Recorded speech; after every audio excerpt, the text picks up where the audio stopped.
"You're good, but you're not me." That's what my brother said right before firing me from the company that bears our last name. I didn't say a word. Just gave him a sarcastic smile. I was the technical director, field engineer, the mind behind every project delivered down to the last bolt.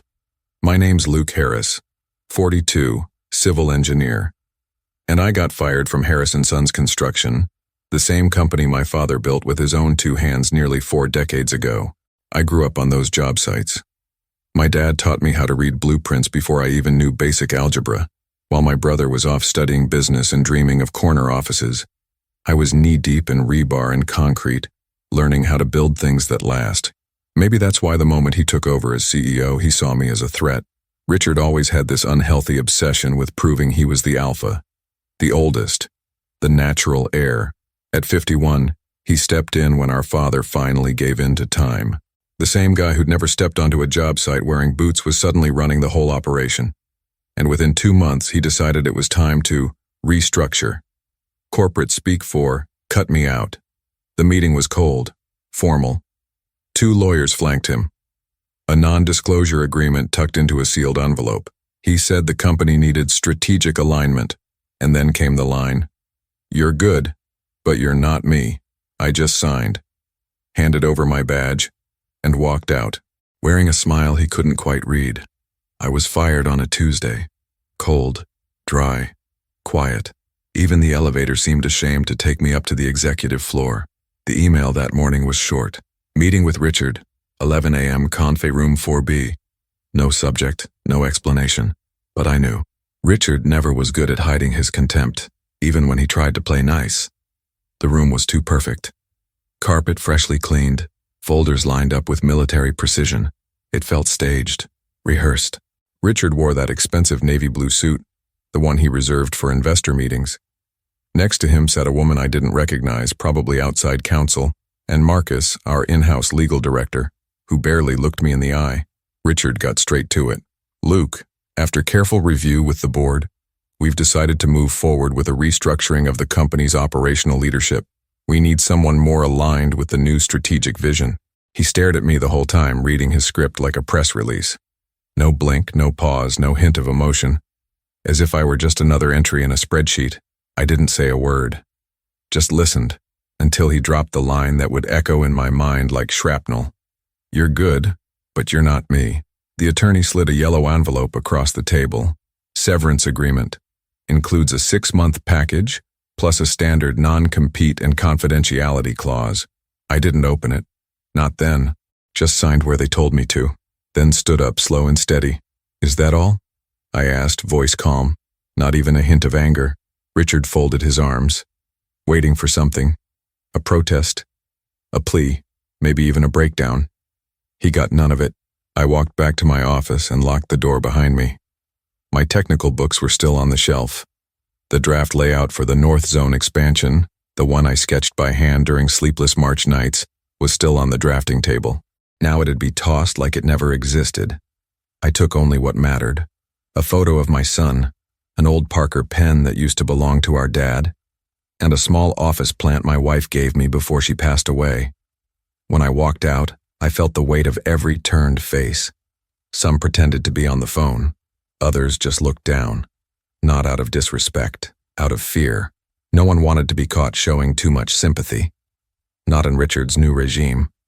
The atmosphere had shifted the moment he took over. Spreadsheets replaced principles. Words like efficiency became code for cold cuts. Culture was being traded in for politics. I sat in the car for a long time without starting the engine. The NDA envelope lay untouched on the passenger seat. One last look at the building I helped bring to life, literally. I was the one who oversaw the foundation of that headquarters. I remember the first pile driven into the soil, the geotech reports, the day I climbed to the top slab just to sign the beam with our father's name. And now here I was, thrown out, fired by my own brother, the same man I once protected, when our father nearly kicked him out of the company for embezzlement back in 2008. It was me who put out the fire, me who rebuilt the trust. And him? He treated me like just another name on payroll, like a mistake to be corrected. But what he didn't know, what he never cared to know, was that while he was chasing investors in boardrooms, I was doing something far simpler. watching, planning, buying. I pulled out the maps again, and right then it hit me. Richard had built everything, on top of my foundation. The first 2 weeks, silence. No calls, no emails, not even a, "what they did to you wasn't right." Silence doesn't hurt right away. It seeps in slow, like cold water finding a crack in concrete. I didn't feel it until I started waking up without an alarm. No urgency, no direction, no purpose. My home's always been modest. Same place since my son was born. 3 bedrooms, big backyard, workshop out back. It was all I ever needed. But now the walls seemed to echo louder than they should. I spent days in the workshop, redrawing blueprints no one asked for, just to remind myself who I was. The nights were worse. I'd sit on the porch with a beer, crickets filling the silence, and stare at the gate like someone might show up, but no one did. The company moved on. The Harris & Sons website rolled out the new leadership team. My name nowhere in sight. Richard grinned in every photo, turning tradition into innovation. The slogan read below, bitter irony, I was the tradition. And the innovation too, if he'd ever bothered to notice. I started digging through my old folders. Expansion project files, blueprints for up-and-coming neighborhoods I'd visited years ago. Some of those areas I had bought into, little by little. Nothing flashy, but smart. Lots that looked worthless to most developers. But I knew with the right urban planning, they'd be the keys to the city's future growth. Quiet investments, purchases made in my name, with my own money. I never told anyone, not out of distrust, out of habit. I always preferred the silence that comes with doing things right. It was a Wednesday afternoon when it all clicked. I laid the maps across my table, overlaid the city's latest zoning updates, and traced the new urban expansion plan Richard had announced at a recent investor event. And I saw it. He couldn't build any of it without me. The land, the access routes, the outlet connections to main roads, it all ran through my properties. I sat down, took a deep breath. My name, the one they erased from company headlines, was now the invisible wall between the CEO and his investors. And I remembered my father's words. Land's like respect, son. Takes time to earn, but once you've got it, no one takes it from you without paying a heavy price. He'd say that while wiping down a hoe with his calloused hands. Richard never heard those lessons. He was always too busy and trying to look important. That night my son came home from college. He saw the map spread out across the table and asked, "You gonna sue Uncle Richard?" I shook my head. No. Lawsuits are ego fights. This is something else. Then what are you gonna do? I looked at him. I'm going to build, just not for them. He didn't get it right away. Didn't have to. In construction, like in life, the only thing that matters is the foundation. And mine was still solid. The anger faded quickly. What stayed was something else. A quieter strength, the kind that settles in when you stop trying to prove yourself to others and start doing things for yourself. The fall pulled me out of the routine, but not out of who I am. The following week, I went over every land purchase I'd made in the past 10 years, overlooked lots on the city's edge, areas that seemed like dead investments to most, but I knew better. With the East Zone expansion and the new logistics terminal on the horizon, those lots were about to become gold. No one saw them the way I did. That was the edge that comes from decades in the mud, boots on, eyes down, always watching, like the land near Route 19. I bought it when it was nothing but overgrowth. Today it's the only viable access point to the new industrial hub Richard promised investors. Said at a conference, construction starts in April. I'd like to see him try. I began putting things in motion, transferred the deeds into a simple, quiet holding company, named it William Heritage, after my father. Not for nostalgia, but as a reminder. He used to say, the Harris name wasn't made to shine. It was made to last. I set up a makeshift office in the old workshop out back, cleared out the tool bench, put in a solid wooden desk, a laptop, and 2 red folders with handwritten labels. What I have and what they need. The difference between the two was the plan. Got a message from Dave McCallan, former site manager at Harris & Sons. Heard what happened. That was brutal. I thanked him. He insisted on stopping by for coffee. When he arrived, he saw the maps spread across the desk and went quiet. For a long moment. All this, it's yours? Yeah. You know this changes everything, right? If they knew what I know, they never would have let me walk out. Dave left with his jaw tight. He knew the weight of what he'd just seen, and deep down, that's what would eat at Richard the most. Finding out the man he tried to erase was actually 2 steps ahead and never felt the need to prove it. I also called the city planning office. Just a casual conversation, nothing formal. I just wanted to get a sense of how the licensing process for the East Zone was moving along. The clerk answered without hesitation. Harris & Sons submitted a request for preliminary review on 6 developments. I asked for the addresses. 3 of them matched my properties. Exactly. I ended the call, and for the first time in weeks, I smiled. My brother thought firing me would take me out of the game. The next morning, I started reorganizing the deeds and realized something. I was more prepared than I ever thought. The plan didn't come from revenge. It came from memory. Every decision I'd made over the past few years came from a quiet sense that Harris & Sons was drifting away from what once made it great. Cheap land, respected labor, projects with purpose. I wasn't a visionary, I was patient. And in construction, that's worth more than any investor pitch. 2 days after Dave left my house, the second former employee showed up at my door. Mike, our lead surveyor for over a decade, said he was just stopping by for coffee. He left with eyes wide open. After seeing the documents and maps laid out in the workshop, he also left with something more important. My trust. I decided to build something different. Not another company with a flashy name or glowing logos on LinkedIn. That was Richard's world. I needed something else. Quiet, functional, strategic. A structure that could operate behind the scenes, but built with rock-solid foundations. So I officially formed WH Land Development LLC, registered to a small shared office space. No fanfare. Hired a home-based accountant. Brought in a zoning attorney I'd worked with years ago. Nothing loud. Everything placed with surgical precision. I divided the assets into 3 categories. First, immediate development zones, with basic infrastructure already approved. Second, strategic containment zones, no building permits yet but positioned at critical choke points. Third, listening zones, peripheral lots used to monitor market shifts and quiet land trades. The second category was the real gem, and Richard didn't have a clue.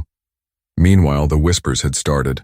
A local realtor called, casually asking if I was still interested in selling that little plot by the rail line. It just so happened to be the one blocking access to the logistics expansion Harris & Sons announced back in April. I answered calmly. For now, no. Later that same day, another former colleague texted me. They're having issues getting the distribution center approved. Something about a right-of-way problem. Right-of-way. A fancy word for, they need to cross private land. Mine. Each call confirmed what I already suspected. They'd built the next phase of the company, on land that didn't belong to them. So I started building a file, named it the Foundation Dossier. Inside, I documented every single dependency Harris & Sons had on my properties. Dates, maps, excerpts from zoning laws. I even cross-referenced it with public statements Richard had made at business conferences. The picture was clear. He promised what he couldn't deliver, and the investors, they were going to want answers. At the end of the week, I got an unexpected email. Corporate domain. Name, Thomas A. Crowley. Regional Development Director, Pacific Stone Ventures. Subject, request for call, land zoning coordination, urgent. I read it, then read it again. Took a deep breath. They'd noticed. I replied with a single line. Happy to talk, but I'm not currently seeking buyers. Regards, Luke. My phone rang 30 minutes later. It was Crowley himself, an investor directly tied to the fund negotiating a multi-million-dollar stake in Harris & Sons. He said he wanted to get clarity on the land situation and explore potential synergies. Translation? Richard had promised access to something he didn't own, and now he was scrambling, hoping I'd pretend everything was under control. I was polite, told him my holding was independent, that I valued projects rooted in transparency and respect for the local community, that I don't sell to people who see land as just a growth chart. Crowley went silent for a few seconds. then said, "You know your ground well, Mr. Harris." "I do. And are you open to direct offers?" "I'm open to listening, but if I may, this isn't a negotiation. It's a warning. Some structures can't carry the weight of haste." He thanked me. Cordial, but his voice was tight. They were starting to understand. Richard still had no clue. That night, I walked alone out to one of my properties, the one near Route 19. Grass had grown tall, but the view was wide open. You could see Harris & Sons' land just beyond the tree line. I thought about the machines I once commanded, the workers who used to call me by name, the concrete I poured with my own hands, and my father. I spoke quietly. He wants to build empires. I build foundations. They didn't know it yet. But every project Richard had promised would have to pass through my hands first. The first crack came from where I least expected it. City Hall. It was a cloudy Monday afternoon when I got a call from Maria, an urban planner I'd worked with years ago on an industrial accessibility project. She'd since moved departments and was now directly involved in the approval committee for large developments. "Luke, can I ask you something sensitive?" "Of course." Harris & Sons submitted a revision request for road access in 3 areas. 2 of them overlap with land registered under WH Land Development. "That's you, isn't it?" Pause. "Yeah, it's me," Maria exhaled. "I figured, just needed to be sure." They claimed there was a verbal agreement with the landowner. "Everything's frozen now. Pacific Stone is pressuring us hard for an answer." Verbal agreement. The phrase echoed in my head. Richard hadn't just ignored the legal filings, he'd assumed I'd go along with it. "Coffee?" I asked. "If it's that strong stuff you make, I'm in." We met that same afternoon, a quiet cafe tucked away in the old downtown, far from everything. Maria brought a flash drive with public records tied to the company's filings. "They're trying to fast-track the permits," she said. "But without your authorization, nothing's getting past the preliminary review." She showed me one of the plans. A massive logistics center with its main access point cutting right through my Route 19 lot. On paper, it was drawn as if it belonged to Harris & Sons. In reality, there was still a wire gate, an old warehouse, and my name on the deed. Maria looked at me over her coffee cup. "So, are you going to block it?" "I don't have to," I said. "They blocked themselves." She smiled, just a little. "You're more patient than most. Anyone else would have made a scene by now." "Construction isn't noise," I said. "It's math."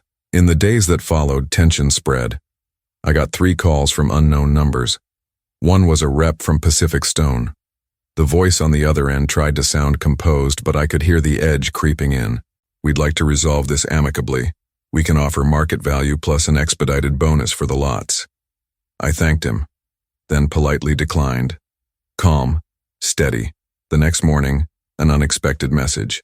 The sender, Harris & Sons. Subject line, shared property status, conversation. I waited, didn't reply that day, or the next. The real catalyst came from a small note in the local business section of the Charlotte Herald, tucked away in the bottom right corner. City of Charlotte suspends Harris & Sons project review due to land ownership disputes and lack of clear access documentation. Just 4 lines. But for those who know how to read between them, it was clear. The company Richard promised to grow was sinking into land it didn't own. Then another message arrived. This time, more direct. "We need to meet in person. Just the 2 of us. Lunch tomorrow?" I said yes. Not because I wanted an apology, but because every good engineer knows, before you demolish a compromised structure, you look the builder in the eyes. That night I sat quietly on my property in the South Zone. Flat land, clean, still. Overhead, a sky heavy with clouds. My son walked over, curious. "You're really having lunch with him?" "I am. And are you going to accept any deal?" "I don't know. But tomorrow, he's going to learn something." "What?" "Tomorrow at lunch, he's going to find out what happens when you build without ground, and who controls the ground beneath it." He showed up late. Typical. Richard always liked to create the illusion that his time was worth more than anyone else's. He walked into the restaurant wearing that same navy blazer, top button too tight. A sign of tension.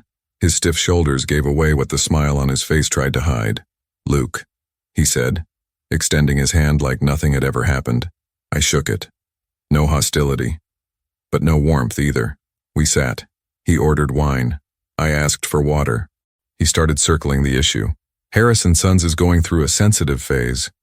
You know how it is, market cycles, investor timelines, pressure to meet deadlines. I just listened. He knew I knew. We're facing some challenges with the property situation. I imagine it's just a misunderstanding. I leaned forward slightly. A misunderstanding? You promised investors construction on land that doesn't belong to you.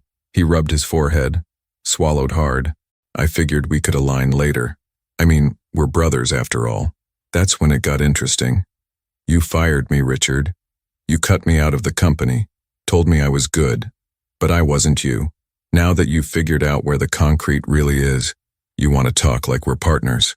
He lowered his eyes. For the first time, the act slipped.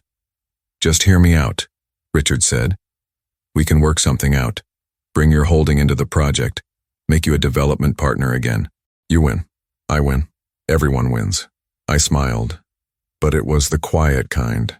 The kind of smile you give when you're fully in control and don't need to prove it. You built castles in the air, Richard. What I have is land, foundation. You don't need me because of who I am. You need me because of what I own. He nodded slowly, like a man who knows he's beaten, but still hoping for mercy. So what do you want? I want distance. What do you mean? You're going to announce the cancellation of the Route 19 project. Call it a strategic redirection. Say the company's shifting focus, and you're going to stop filing permits on land you don't legally control. That's it. Simple.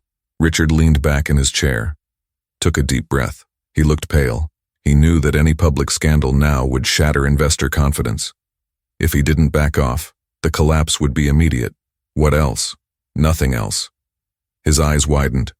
You don't want money? Not even a percentage of the project? No. That's what you would want. I want something you never understood. Legacy. I stood up, set my napkin down on the table. My father used to say character is what you do when no one's watching. You took that out of the company. Now it needs to learn it again. I left Richard there, with the expensive wine, the tight blazer, and the weight of reality finally sinking in. The next morning, Harris & Sons released an official statement. Due to planning adjustments, the Route 19 Logistics Center project will be paused indefinitely. The company reaffirms its commitment to ethical growth and alignment with community interests. Translation: they backed down. No scandal, no headlines, but with internal humiliation. 2 days later, Pacific Stone withdrew their investment offer, said they were reassessing portfolio priorities. Richard vanished from the company's social media. The new spokesperson was the COO. I didn't post anything, didn't give interviews, didn't throw jabs. But I did something better. I held a quiet press event to announce my own project, an affordable housing complex, in partnership with a mid-sized local builder, founded by 2 engineers I had trained years ago. The site? 2 of the exact same lots that had once been part of Harris & Sons' expansion plans. The community applauded. Local papers praised the move. Real solutions for real problems, they wrote. No mention of Richard. No direct comparisons, but everyone knew. And the best part? The next project Richard promised also starts on my land. 2 months later, he called again. This time, he got straight to the point. The board wants to talk to you. We want to bring you back. Not as an employee, as a partner, with a seat on the board. My brother's voice was unusually calm. For the first time, he spoke without trying to sound bigger than he was. It wasn't the tone of victory. It was the tone of someone who'd finally learned the cost of losing the one who held up the foundation. Luke, the company needs you. I stayed quiet for a few seconds, long enough for him to realize that sentence no longer carried the same weight. Why now, Richard? On the other end of the line, a long sigh, almost a confession. Because they tried to replace me with a prettier name on the growth report. Because the moment the numbers dipped, they turned their backs on me. And because you, even from the outside, are still the only name clients and partners actually trust. He was right. Over the past few weeks, 2 former suppliers had shifted to my structure. 3 lead engineers who once worked under me had quit Harris & Sons, and a national development firm had approached me for future projects, offering full freedom to plan as I saw fit. I didn't campaign, didn't offer anything. I just stayed quiet and waited. The weight of absence does the rest. You want me to come back and put out the fire you started? I asked. I don't want you to come back, he said. I want us to start over, together. I paused. It wasn't just an offer. It was a surrender. But I wasn't the same Luke he'd tried to erase. And Harris & Sons, one was no longer the company my father built. If I come back, I said, I'm not coming as a brother trying to save the family. I'm coming as a man who carries the legacy. And I'll only do it if I can rebuild the structure from the ground up. What does that mean? It means you step down as CEO. Silence. Tense. Sharp. A gulf between two paths that had split years ago, now exposing the difference between leading and simply being in charge. I can't do that, he said. Then you have your answer. I hung up. In the days that followed, the phone wouldn't stop ringing. 3 calls from the chairman of the board. A formal email requesting an emergency meeting. Even an unannounced visit from Marcus, the company's legal director, at my front gate. All with the same proposal. Return under special terms, profit share, leadership over strategic projects. I turned them all down. Instead, I went back to the East Zone site, where the first beams of WH land development were already rising. It was a modest housing project. Clean concrete, well-drawn plans, skilled labor treated with respect. One of the younger crane operators spotted me. Hey, Mr. Harris, is it true you turned down going back to Harris & Sons? It is. But why? I mean, they've got the name, the structure. I smiled. Names don't hold up buildings. Structure does. And here, we still know how to build from the ground up. He laughed and went back to work. And I stayed there watching. While Richard announced new leadership, my team was laying the first pillar of something real. 6 months after I turned down the offer, the sign went up. William Harris Residence, built on trust.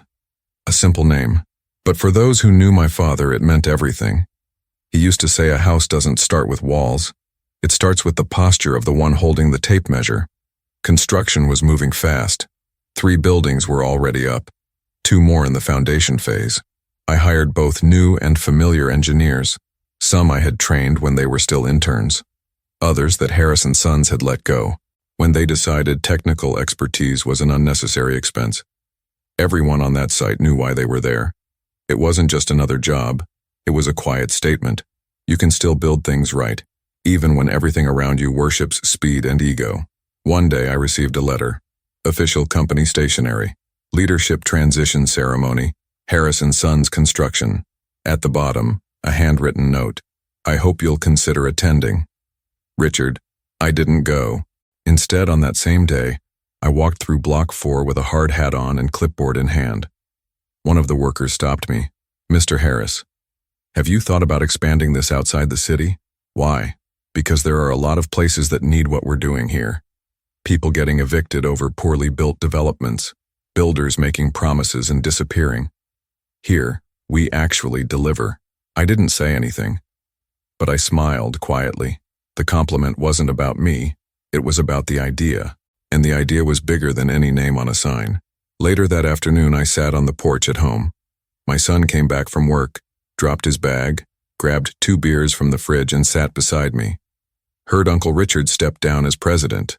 I heard too. So now what? Now he learns what I learned early on. When you build without a foundation, it's not the structure that collapses. It's your reputation. I looked out at the yard. The tree my wife and I planted when our son was born was still there, steady, growing slowly. No rush. Like everything that's truly worth it, a message buzzed on my phone. It was from Dave. New client wants to set up a meeting. Said he trusts you because he heard you build slow, but you build to last. I replied with just one line. Set it up. That night, before bed, I reviewed a new project drawn on tracing paper. A sustainable village on the outskirts of the west side. Far from the city center, far from the shadow of Harris & Sons. My name wasn't on the cover, but the foundation? It was mine, and that was enough. And you? Have you ever built something they tried to take from you?